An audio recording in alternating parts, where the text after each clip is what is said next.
Colleagues, this is a follow-up from the discussion that we had at the last committee meeting, and it's been getting a lot of traction around town, and people are really interested and excited about what we're going to do in terms of trying to tackle this ongoing issue of a lack of affordable housing in Miami-Dade County.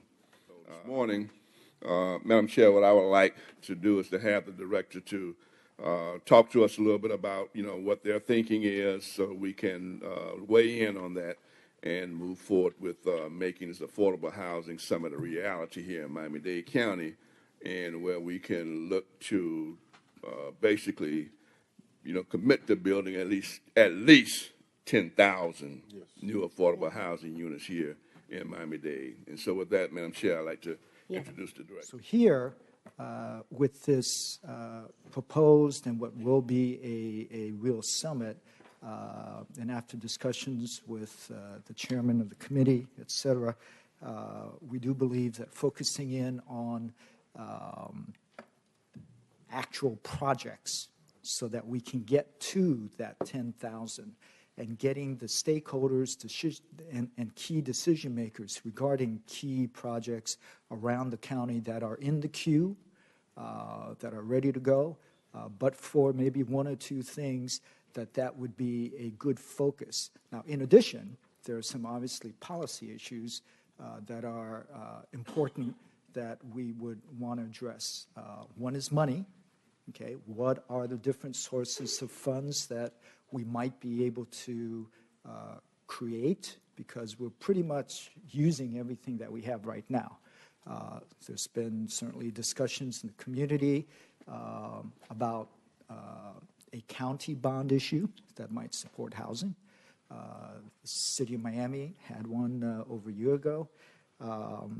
Opportunity zones, along with the bond issue discussion, I think would also be a very good arena to have discussions. And by that time, when we do have the conference, there should actually be some real deals that have been done around the country that we can look to see, okay, how does this really... We want to have a full discussion, also a panel or panels on the issue of gentrification and inclusivity.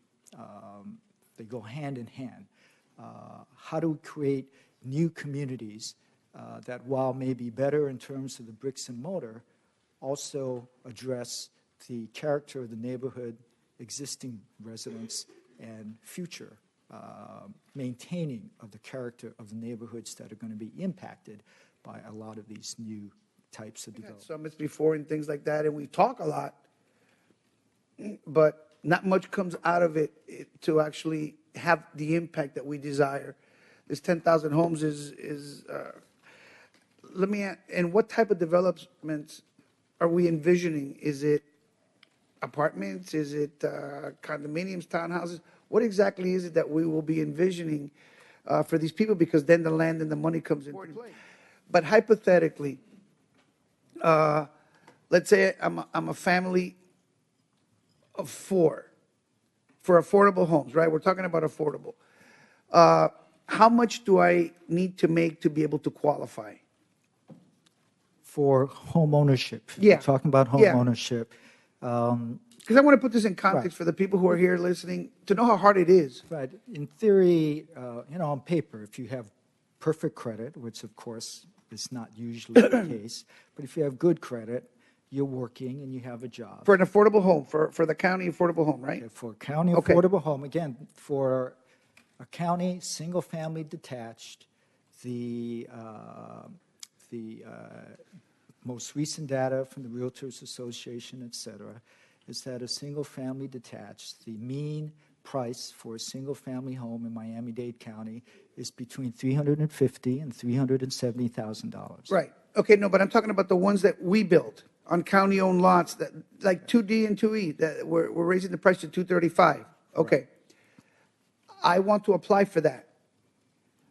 I'm a family of 4. Yeah. How? If you're making 80% to 100% of AMI, which is what? Which is $52,400. There you go. That is the county AMI. Right. Okay. If you are making between 80 and 100% of that, you can qualify Just give me a money Or- amount. People don't know the 80. What is I the money just amount? told you. I just told you, sir. It's 52,400 is the Okay, 52,000. area median income. So if you're making between 80 and 100% of that, okay, Which is 45. which Or is 40 something, 80 approximately times of 50 would be 40,200? right for a family of four, you can make up to at 80% about 63,000. Up to, okay. Right. So let's say I make $63,000, which not everybody does.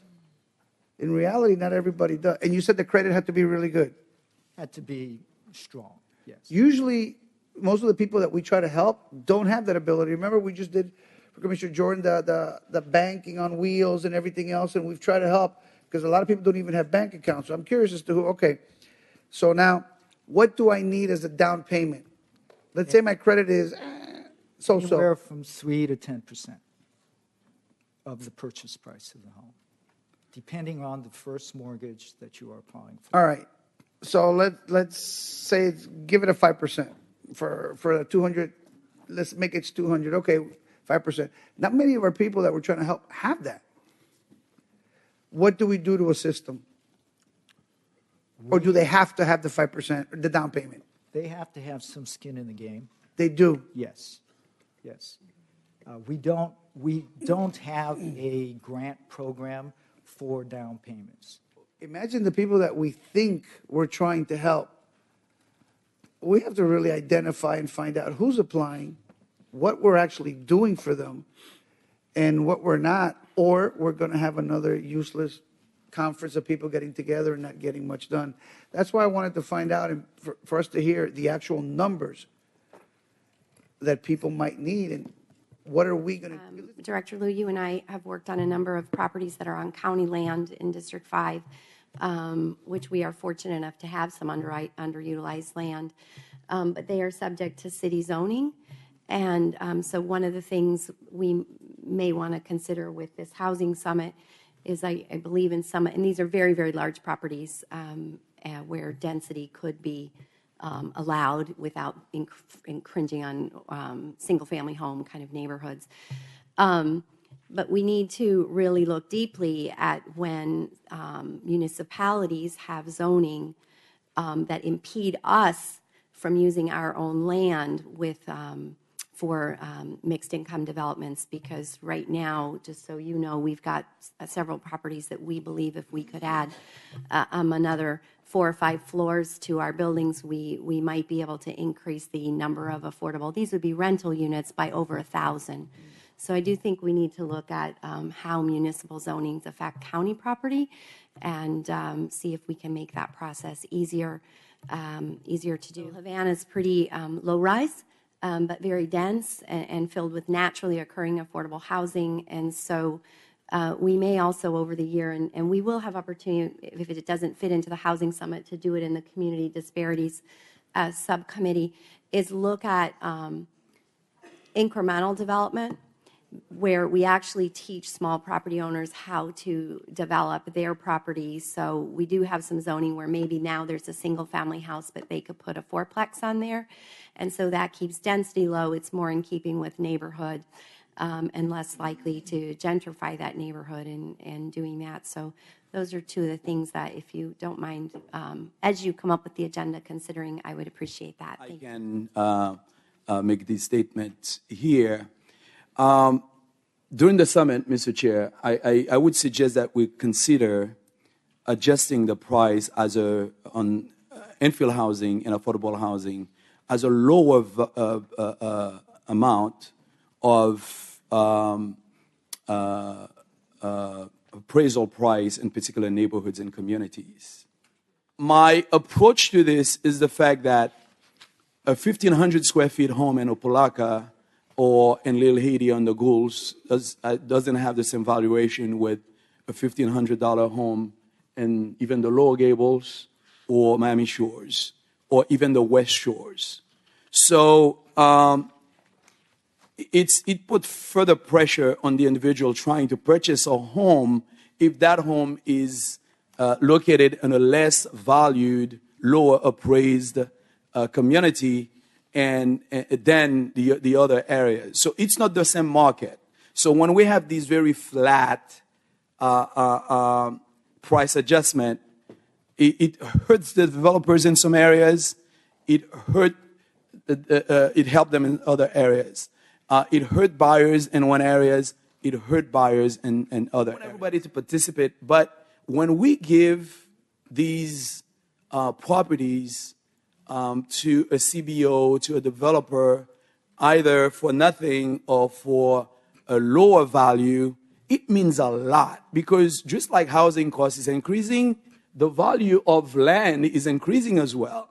So a better balance, in my view, would be to approach that on the appraised value, whether we're going to cap it at a certain amount of the appraised value in a particular neighborhood, because, again, as we keep on saying here, all neighborhoods are not created equal.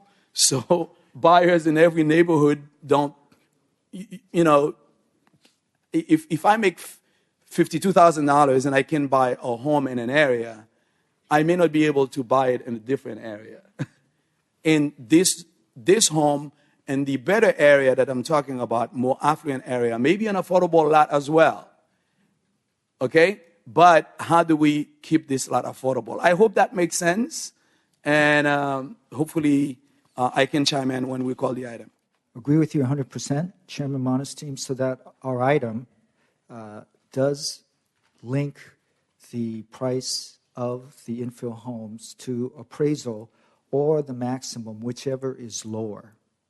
So the suggested increase in price is just a cap, but the actual price of the home will be based on appraisal. 235 is linked to the AMI that we stated before. Below 100% of AMI, those at 80% of AMI could qualify for that maximum price. And obviously, if it's appraised at a lower price, and you understand this because of your expertise in this area, the income of the family, will have to be able to meet the mortgage requirements of that. But to lower the price below the 235, we're talking about then less than 80% of AMI. Because when we talk about affordability, we're talking about a family who otherwise wouldn't have been able to purchase a home, but we're giving the opportunity to this family to purchase that home. So when you say that it addresses the appraisal value of that home in that particular community. I just want to say I love that number that the chairman has thrown out of 10,000 units. He did that also with Summer Jobs Program. I think he said 5,000, and we're up to 2,700. So I join him in that aspirational statement, and I'll have more to add as soon as I have concrete things to say. I want to thank all of my colleagues for their comments. But I'm going to say to you right now that, the intent of this summit is not to have a feel-good session where folks get together and got a bunch of platitudes and theory and all this other kind of stuff. We're going to be getting down to the brass tacks in terms of identifying projects, that can be and will be built. And, again, the goal is at least 10,000 units. We can get 10,000 units in the ground. That will go a long ways toward helping with the affordable housing crisis that we have in the community. I was going to say that MDEEP does have a down payment assistance program. I don't know how much it does, but that's a group that we'll be able to bring in and maybe have a conversation here. Commissioner Martinez, I'm glad you brought up the Sadowski Act. That's one of the items that House Democratic leader Keone McGee is fighting for, trying to make sure that the money that's being swept out of that account, that money stays in, which will help us build more affordable housing in this community.